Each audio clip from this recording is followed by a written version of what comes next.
있습니다. 7월에 이르러는 그달 초 1일에 성회는 모이고 아무 노동도 하지 말라 하는 너희가 나팔을 불 날이니라.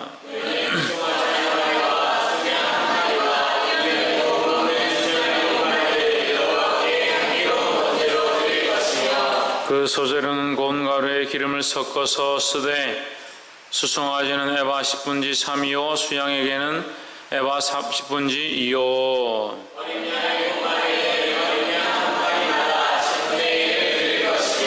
또 너희를 속하기 위하여 수염소 하나로 속죄제를 드리되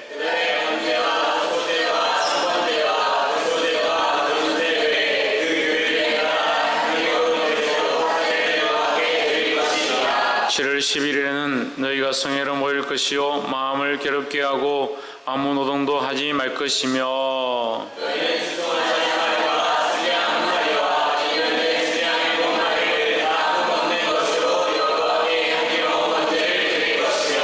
그 소재로는 고운 가루에 기름을 섞어서 쓰되 수송아지 하나에는 에바 10분지 3이요 수양 하나에는 에바 10분지요.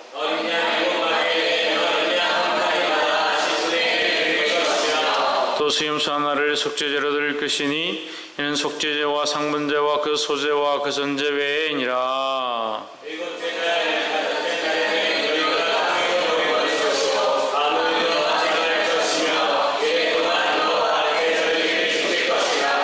너희 번제로 여호와께 향기로운 화제를 드리되 수송아지 13과 수양 2과 1년 수양 14을 다 흠없는 것으로 드릴 것이며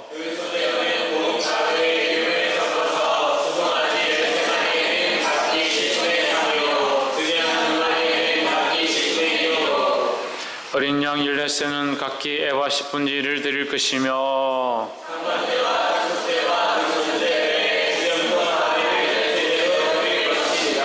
둘째 날에는 수송아지 12과 수양 2과 1년 되고 흠없는 수양 14을 드릴 것이며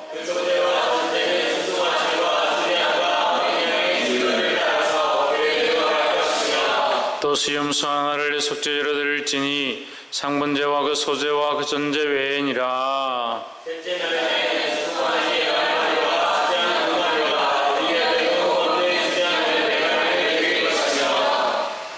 그 소제와 전제는 수송아지와 수양과 어린 양의 수요를 따라서 규례대로 할 것이며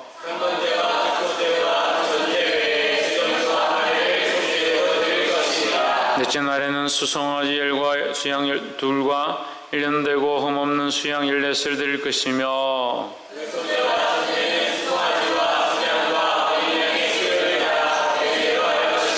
또 수염소 하나를 속죄로 드릴지니 상분제와 그 소제와 그 전제 외에니라.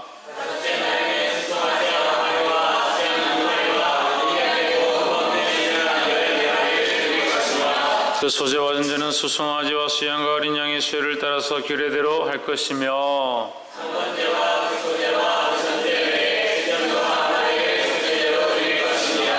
여섯째 날에는 수송아지 18과 수양 2과 1년 되고 흠없는 수양 14을 드릴 것이며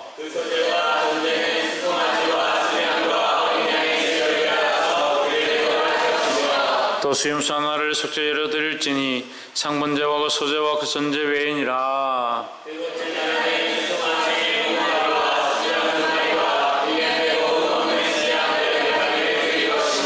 그 소제와 전제는 수송아지와 수양과 어린 양의 수요를 따라서 규례대로 할 것이며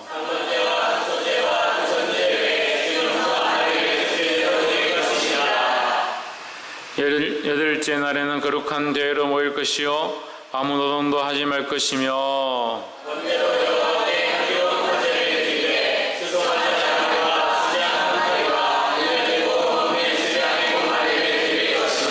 그 소제와 전제는 수송아지와 수양과 어린 양의 수요를 따라서 규례대로 할 것이며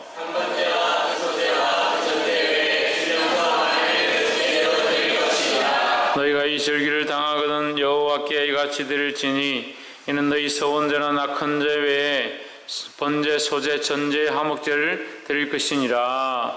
모세가 여호와께서 자기로 명하신 모든 일을 이스라엘 자손에게 고하니라. 아멘. 할렐루야. 옆에 사람 보십시오. 사랑합니다. 축복합니다. 할렐루야. 민수기 29장 오늘 이 귀한 말씀이 저와 여러분에게 거룩한 도전이 되기를 주 이름으로 축복합니다. 민수기 28장과 29장은 이제 이스라엘 백성이 이 가나안 땅에 들어가서 지키게 될 그 절기에 대해서 다시 한번 더 하나님께서 가르쳐 주시는 말씀입니다. 28장과 29장은 이 모세에게 이 규례를 가르쳐 주시면서 이제 그 가나안에 들어간 자들이 이 규례를 따라서 하나님 앞에 절기를 지킬지라 이렇게 말씀하고 있습니다. 그래서 그 절기가 하나님 앞에 드리는 절기가 이제 몇 가지 나와 있는데 우리가 어제 28장 한 거, 29장 한 거 종합을 해보면 첫 번째 매일 드리는 절기가 있습니다. 매일 하나님 앞에 제물을 가지고 드린다. 그럼 매일은 왜 제물을 드려야 하느냐? 매일매일의 삶이 하나님의 은혜로 살아있음을 기억하기 위해서 드리는 거죠. 그래서 매일 하나님과 동행하고 하나님과 교제하고 하나님이 우리를 인도하셨고 살게 하셨다는 것을 잊어버려서는 안 된다라는 겁니다. 할렐루야. 매일 뭐 해야 된다? 날마다 매일 제사를 드린다는 의미는 우리가 하나님과 함께 한다는 것, 하나님께서 우리와 함께 하시고 우리에게 은혜를 베푸셔서 지금도 살게 하셨다는 것을 기억하라는 것입니다. 두 번째는 안식일입니다. 첫 번째는 매일 드리는 것이고 두 번째는 안식일 절기입니다. 안식일 절기는 일주일에 한 번 6일을 일하고 나서 하루를 쉬는 것을 말합니다. 물론 지금은 우리가 그 안식일의 날의 개념을 주일로 바꾸어서 예수님의 부활하신 날로 기념하기 위해서 오히려 이제 주일을 지키고 있습니다. 주일과 안식일은 별 다른 개념의 차이는 없습니다. 그 의미의 차이는 별 그렇게 크지 않습니다. 어쨌든 6일을 일하고 하루를 쉰다라는 의미입니다. 그럼 우리가 6일 동안 일하고 안식한다는 것은 뭐냐? 우리가 영적 싸움 가운데 6일을 싸우고 열심히 싸우고 하루를 주님의 은혜로 안식한다는, 충전한다라는 거죠. 그래서 주일날 우리가 예배 가운데 와서 뭘 하느냐? 하나님의 말씀과 은혜로 공급함을 입어서 충전되어야 영적인 충전이 일어나야 된다는 겁니다. 핸드폰은 항상 보조 배터리를 가져다니고 충전기를 수련회 가면 항상 배터리지 않는 게 아이들 충전기를 절대 안 빠뜨립니다. 성경책은 안 가져가도 충전기는 가져갑니다. 충전기가 그만큼 중요하다고 생각하는데 자기 영혼은 충전하지 않는다. 그러니까 병이 되는 거죠. 홍채에 뭘 하지 않는다? 충전하지 않으니까 박건도 우리 자신의 영혼을 충전하지 않으니까 병이 들어가는 겁니다. 배터리가 다 됐는데, 영적 배터리가 다 돼가는데, 영적 배터리가 건전지가 방전이 돼서 꺼질 것 같은데, 하나님과의 관계가 꺼져가고, 영적인 관계가 꺼져가고, 하나님을 바라보는 믿음의 불씨가 꺼져가는데, 그걸 생각지 아니하고 그냥 살고 있으니까, 그 살아있는 게 대단한 거죠. 그래도 꺼지지 않고 살아가는 게 대단한 거죠.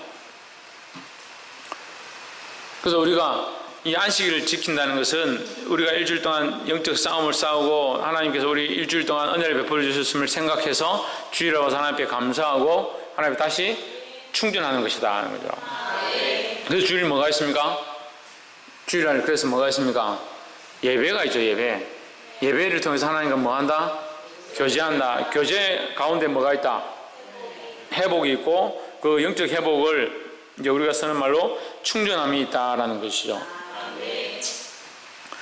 세 번째로는 월삭입니다. 월삭은 언제 드린다 했습니까?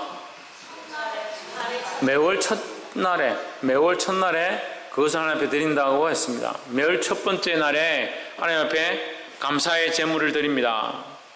우리가 제물을 드리는 것을 자꾸 어제도 말씀드렸지만 제물을 드리는 것이 우리의 어떤 공로나 우리의 무슨 능력이 있어서 우리의 것을 하나님 앞에 드리는 것이 사실은 아니다라는 거죠. 그 생각해 볼 때 우리가 뭐 잘 살고 있는데 하나님 자꾸 우리한테 뭐 맥주절을 지켜라, 성탄절을 지켜라, 부활절을 지켜라 그러면서 자꾸 예물 드리려 한다. 왜 자꾸 그렇게 하실까? 라고 생각할 수 있는데 하나님 뭔가 부족해서 우리에게 달라고 하는 것이 아니다라는 거죠. 우리에게 기억하라는 겁니다. 하나님이 이미 우리에게 주셨음에 대한 것을 기억하라는 겁니다.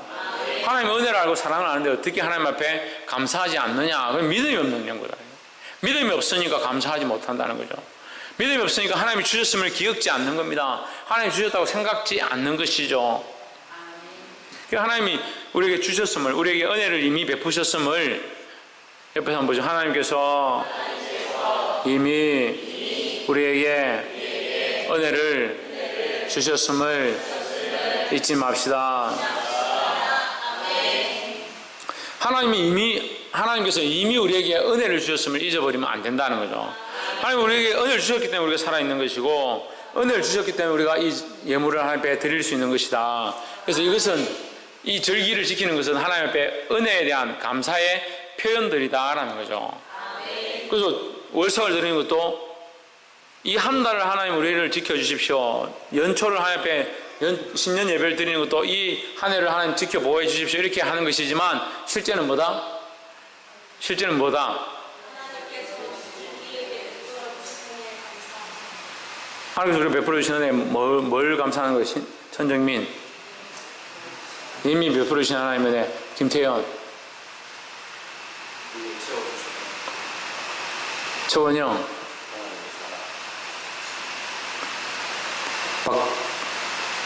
박이삭,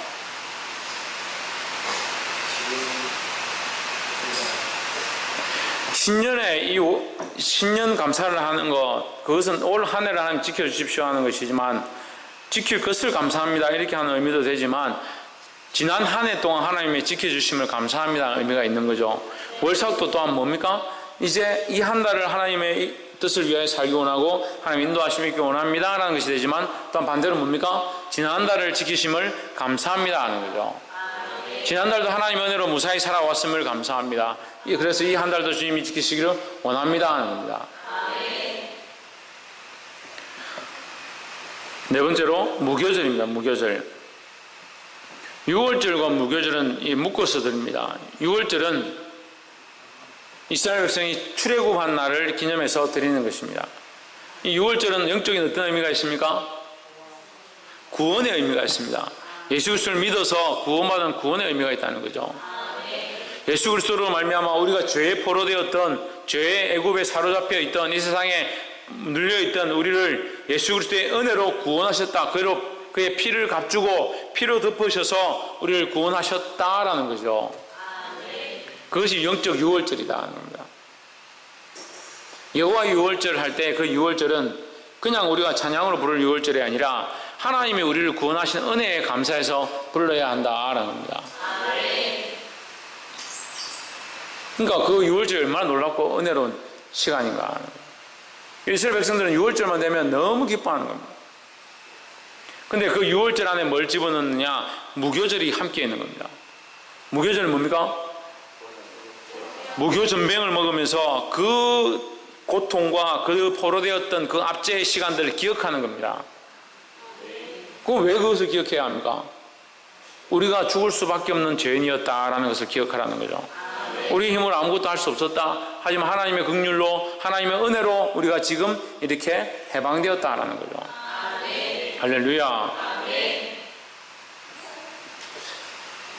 그럼 다섯 번째는 77절입니다. 77절은 7번씩 7번. 7일을 즐거워하는 7일을 7번씩 하는 거예요. 49일을 기뻐하는 것이다.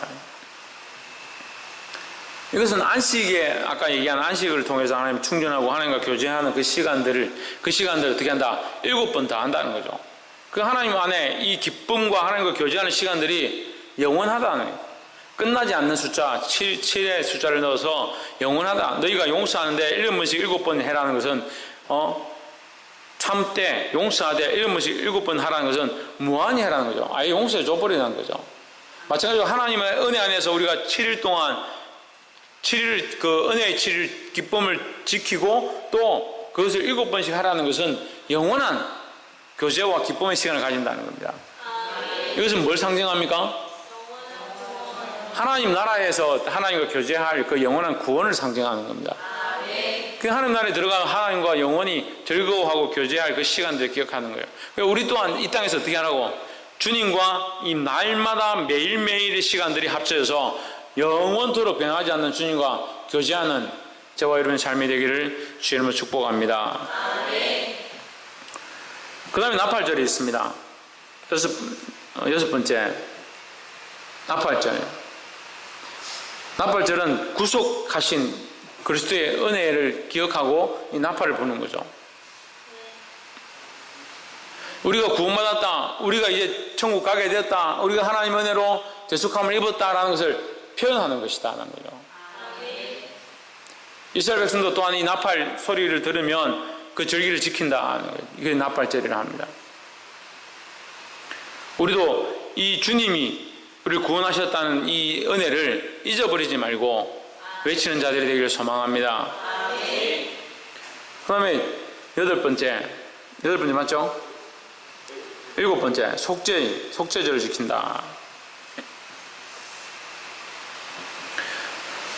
속죄절은 우리의 죄를 속하는 시간들인데 7절에 7월 12일에는 너희가 성회를 모일 것이요 마음을 괴롭게 하고 아무 노동도 하지 말 것이며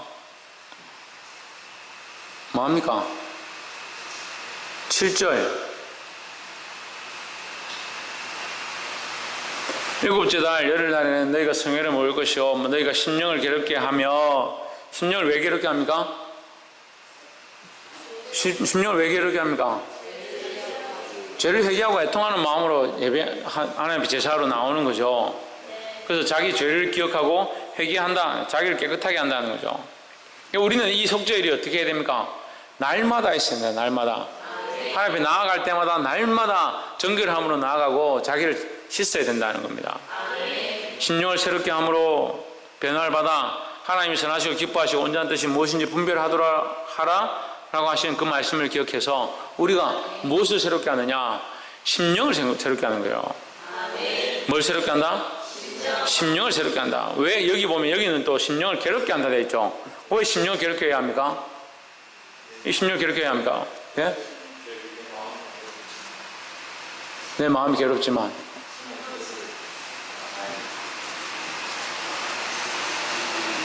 그렇게 볼 수도 있거든. 신희경 심령이 죄로 인해서 괴롭다. 예, 그렇게 볼 수도 있죠. 죄를 지을 땐 사실은 별로 안 괴롭습니다. 죄를 지을 땐 좋죠. 재밌고. 우리 마음이 죄를 지음으로 말미암아 마음이 빼앗겼다는 거예요. 그 마음을 다시 정결케 하는 것은 괴롭다는 거죠. 그러면 빼앗겼던 마음을 다시 정결케 하는 것이 뭡니까? 새롭게 한다는 거죠. 심령이 원래 하나밖에 없는데 뭘 새롭게 하냐, 새로 만드느냐, 그런 게 아니다는 거죠. 내 마음을 거기에 쏟고 내 마음을 거기에 치중하고 거기 빼앗겼던 이 마음을 다시 새롭게 해서 원래대로 가려고 하는 거죠. 주님께로 가려고 하는. 그렇게 하면 어땠다? 우리 안에 괴로움이 있을 수밖에 없다는 거죠. 내가 저렇게 방황했던 거, 저기 마음을 빼앗겼던 거, 그걸 사랑했던 거, 그걸 끊으려고 하면 마음이 괴로울 수밖에 없는 거죠. 그래서 마음을 괴롭게 하는 것이 또한 뭐 어떻게 하는 것이다? 마음을 새롭게 하는 것이다 라는 겁니다. 그래서 그 속죄절이 있고 마지막에 초막절이 있습니다. 오늘 이제 본문에는 초막절에 대해서 자세히 나와 있는데 12절에 7월 15일에는 너희가 성회를 모일 것이요 아무 노동도 하지 말 것이며 7일 동안 여호와 앞에 절기를 지킬 것이다. 여호와 앞에서 절기를 지키는데 이 나팔 소리가 들리고 여러분 간주에는 이제 장막절에 되어 있는데 이 초막절이 시작되어지면 이스라엘 백성들이 뭘 하냐면 지금은 광야 생활을 하고 있으니까 이 본문 하는 동안에 광야 생활을 하고 있으니까 너희가 들어가서 하라 이 말이죠. 가나안 땅에 들어가면 땅을 분배받고 거기서 각자 자기의 토지를 가지고 집을 짓고 살 거잖아요. 거기 살고 있는데 나팔을 불고 장막절이 선포되어지면 백성들이 다 모여가지고 텐트를 치는 겁니다. 텐트를 치고 텐트 안에서 다시 생활하기 시작하는 거죠. 왜 텐트 안에서 하느냐? 그 광야 생활을 하면서 애굽에서 출애굽에서 고통 가운데 광야에 40년 동안 하나님의 인도함을 받고 그 텐트 안에 있었던 그 장막의 시간들을 다시 되뇌이는 거죠. 그럼 이 장막은 두 가지 의미가 있습니다. 고통이 있고 하나는 기쁨이 있습니다. 고통은 뭡니까? 그 광야 생활을 하는 것이 고통이다 하는 거죠. 또 기쁨은 뭡니까? 네? 김태현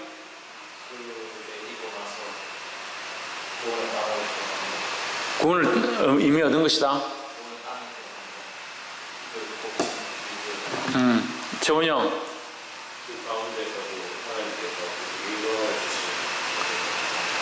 그 텐트 장막의 생활 가운데 누가 계시냐? 하나님 계시다는 거죠. 그래서 그게 우리의 영적 모양으로 보면 육체는 힘들고 고통스러운 나그네 길을, 이 인생의 광야의 길을 걸어가고 있지만 거기에 누가 계시냐? 하나님 함께 하신다는 거죠. 그래서 장막을 기념하는 것이 한편으로는 고통이고 한편으로는 기쁨이다. 지금 우리의 신앙의 모습으로 보면 이것은 십자가의 길을 말하는 거죠. 십자가를 지고 주님 앞에 걸어가는데, 십자가를 졌다는 것은 이미 하나님 나라의 소망이 있다는 거죠. 하나님 나라의 소망이 없고 믿음이 없는 사람에게 십자가가 있을 리가 없잖아요. 십자가가 있다는 것은 이미 하나님 나라를 바라보는 소망이 분명하다는 것이고, 그 십자가를 졌다는 것이 고통이지만 하나님 나라를 바라보고 있다는 것은 기쁨이 된다는 거죠.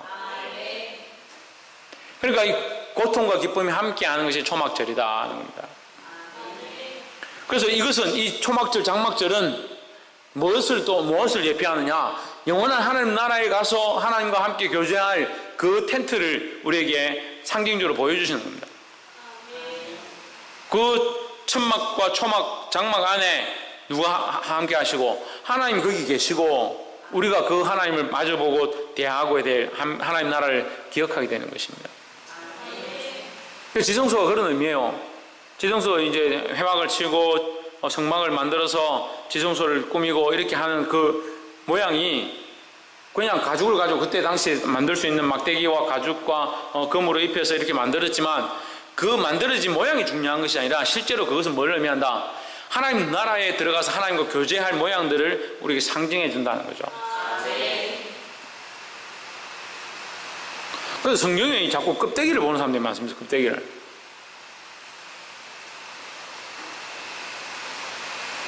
오늘도 잠깐, 물론 이제 제가 또 기회가 있으면 얘기를 하겠지만, 오늘도 이제 청년들하고 얘기를 이렇게 하는데, 착한 게 참 중요한 것이고, 목사는 착해야 되고, 교사들은 착한 모양을 세상에 보여야 된다.